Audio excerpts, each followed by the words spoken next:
Gas cylinder ಬಳಸುವವರಿಗೆ ಹೊಸ rules. ಶೀಘ್ರದಲ್ಲಿ ಕೆಲಸ ಮಾಡಿಲ್ಲ ಅಂದ್ರೆ ನಿಮಗೆ ಇನ್ಮುಂದೆ ಗ್ಯಾಸ್ ಸಿಲಿಂಡರ್ ಸಿಗುವುದಿಲ್ಲ. ಸರ್ಕಾರದ ಈ ಹೊಸ ನಿಯಮ ಕಡ್ಡಾಯವಾಗಿ ಪಾಲಿಸಬೇಕು. ಮಾಡಿಲ್ಲ ಅಂತಂದ್ರೆ ಗ್ಯಾಸ್ ಸಿಲಿಂಡರ್ ಸಿಗೋದಿಲ್ಲ. ಸೊ ಬನ್ನಿ ಏನಿದು ರೂಲ್ಸ್ ಅಂತ ನೋಡೋಣ. ಅದಕ್ಕೂ ಮುನ್ನ ಯಾವ ಜಿಲ್ಲೆಯಿಂದ ವಿಡಿಯೋ ನೋಡ್ತಾ ಇದ್ದೀರಾ ಅಂತ ಕಮೆಂಟ್ ಬಾಕ್ಸ್ ನಲ್ಲಿ ಕಮೆಂಟ್ ಮಾಡಿ ತಿಳಿಸಿ. ಮತ್ತು ಚಾನೆಲ್ಗೆ ಇನ್ನೂ ನೀವು ಸಬ್ಸ್ಕ್ರೈಬ್ ಮಾಡ್ಕೊಂಡಿಲ್ಲ ಅಂದ್ರೆ ಈ ಕೂಡಲೇ ಸಬ್ಸ್ಕ್ರೈಬ್ ಮಾಡ್ಕೊಳ್ಳಿ. ಆಗಸ್ಟ್ 15ರ ಒಳಗೆ EKYC ಪೂರ್ಣಗೊಳಿಸುವಂತೆ ಗ್ಯಾಸ್ ಸಿಲಿಂಡರ್ ಗ್ರಾಹಕರಿಗೆ ಸೂಚನೆ ನೀಡಲಾಗಿದೆ. ಗೃಹ ಬಳಕೆಯ LPG ಸಂಪರ್ಕ ಹೊಂದಿರುವಂತಹ ಪ್ರತಿಯೊಬ್ಬ ಗ್ರಾಹಕರು EKYC ಪೂರ್ಣಗೊಳಿಸುವಂತೆ ತೈಲ ಕಂಪನಿಗಳು ಹಾಗೂ ಗ್ಯಾಸ್ ವಿತರಕರು ಮನವಿ ಮಾಡಿಕೊಂಡಿದ್ದಾರೆ. ಗ್ರಾಹಕರ ಮಾಹಿತಿ ಪರಿಶೀಲನೆ, ದಾಖಲೆಗಳ ಅಪ್ಡೇಟ್, ನಿಜವಾದ ಫಲಾನುಭವಿಗಳನ್ನು ಗುರುತಿಸುವ ಉದ್ದೇಶದಿಂದ EKYC ಪ್ರಕ್ರಿಯೆ ನಡೆಸಲಾಗ್ತಾ ಇದೆ. ಆದರೆ EKYC ಮಾಡಿಸದಿದ್ರೆ ಗೃಹ ಬಳಕೆಯ ಸಿಲಿಂಡರ್ ಸಿಗೋದಿಲ್ಲ.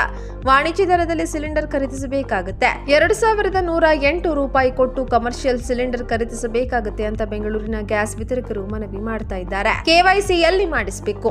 ಕೇಂದ್ರ ಸರ್ಕಾರದ ಸ್ಪಷ್ಟನೆ ಪ್ರಕಾರ EKYC ಪ್ರಕ್ರಿಯೆಯ ಬಗ್ಗೆ ಮಾಹಿತಿ ಪಡೆದು ಗ್ರಾಹಕರು ಪರಿಶೀಲಿಸಿಕೊಳ್ಳಬೇಕು.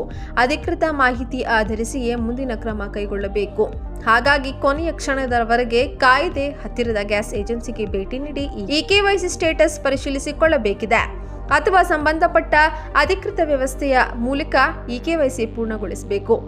ಗ್ಯಾಸ್ ಸಂಪರ್ಕ ನಿಮ್ಮ ಹೆಸರಲ್ಲಿದ್ರೆ EKYC ಆಗಿದೆಯಾ ಇಲ್ವಾ ಅನ್ನೋದನ್ನ ಒಮ್ಮೆ ಚೆಕ್ ಮಾಡಿಕೊಳ್ಬೇಕು. EKYC ಅಗತ್ಯವಿದ್ರೆ ಕೂಡಲೇ ಪೂರ್ಣಗೊಳಿಸಿ. ಮುಂದೆ ಸಿಲಿಂಡರ್ ಪಡೆಯುವಾಗ ಯಾವುದೇ ಸಮಸ್ಯೆ ಆಗದಂತೆ ಎಚ್ಚರ ವಹಿಸಿ ಅನ್ನೋದು ತೈಲ ಕಂಪನಿಗಳ ಹಾಗೂ ಗ್ಯಾಸ್ ವಿತರಕರ ಮನವಿಯಾಗಿದೆ. KYC ಯನ್ನ ಪೂರ್ಣಗೊಳಿಸದೇ ಇದ್ರೆ ನಿರ್ಬಂಧ. ದೀರ್ಘಕಾಲದವರೆಗೆ KYC ಯನ್ನ ಪೂರ್ಣಗೊಳಿಸದಿದ್ರೆ ನಿಮ್ಮ ಗ್ಯಾಸ್ ಸಂಪರ್ಕವನ್ನ ತಾತ್ಕಾಲಿಕವಾಗಿ ನಿರ್ಬಂಧಿಸಬಹುದು ಅಥವಾ ನಿಷ್ಕ್ರಿಯಗೊಳಿಸಬಹುದು. ನೀವು ಗ್ಯಾಸ್ ಏಜೆನ್ಸಿಗಳಿಗೆ ಭೇಟಿ ನೀಡುವಂತ ಅಗತ್ಯವಿಲ್ಲ.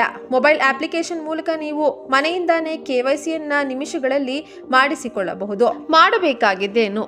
ನೀವು ಗ್ಯಾಸ್ ಹೊಂದಿರುವ ಕಂಪನಿಯ ಅಧಿಕೃತ ಮೊಬೈಲ್ ಅಪ್ಲಿಕೇಶನ್ ಅನ್ನ ಡೌನ್ಲೋಡ್ ಮಾಡಿ. ಇಂಡೇನ್, ಭಾರತ್ ಗ್ಯಾಸ್ ಅಥವಾ HP ಗ್ಯಾಸ್ ನಿಮ್ಮ ಗ್ಯಾಸ್ ಸಂಪರ್ಕಕ್ಕೆ ಲಿಂಕ್ ಮಾಡಲಾದ ನಿಮ್ಮ ನೋಂದಾಯಿತ ಮೊಬೈಲ್ ಸಂಖ್ಯೆಯನ್ನು ನಮೂದಿಸುವ ಮೂಲಕ ಅಪ್ಲಿಕೇಶನ್ಗೆ ಲಾಗಿನ್ ಮಾಡಿ. ಅಪ್ಲಿಕೇಶನ್ ನಲ್ಲಿರುವ ಹೋಮ್ಗೆ ಹೋಗಿ EKYC ಅಥವಾ ಆಧಾರ್ ಪರಿಶೀಲನೆ ಆಯ್ಕೆ ಮೇಲೆ ಕ್ಲಿಕ್ ಮಾಡಿ. ಮೊಬೈಲ್ ಕ್ಯಾಮೆರಾ ಬಳಸಿ ಮುಖ ದೃಢೀಕರಣ ಪ್ರಕ್ರಿಯೆಯನ್ನು ಪೂರ್ಣಗೊಳಿಸಿ ಮತ್ತು ಫಾರ್ಮ್ ಅನ್ನು ಸಲ್ಲಿಸಿ. ನಿಮ್ಮ EKYC ಪ್ರಕ್ರಿಯೆ ಕೆಲವೇ ನಿಮಿಷಗಳಲ್ಲಿ ಯಶಸ್ವಿಯಾಗಿ ಪೂರ್ಣಗೊಳ್ಳುತ್ತೆ. ಗ್ರಾಹಕರು ಹೆಚ್ಚಿನ ತೊಡಕುಗಳು ಮತ್ತು ಸಬ್ಸಿಡಿ ವಿಳಂಬವನ್ನು ತಪ್ಪಿಸಲು ಈ ಪ್ರಕ್ರಿಯೆಯನ್ನು ಸಾಧ್ಯವಾದಷ್ಟು ಬೇಗ ಪೂರ್ಣಗೊಳಿಸಬೇಕು.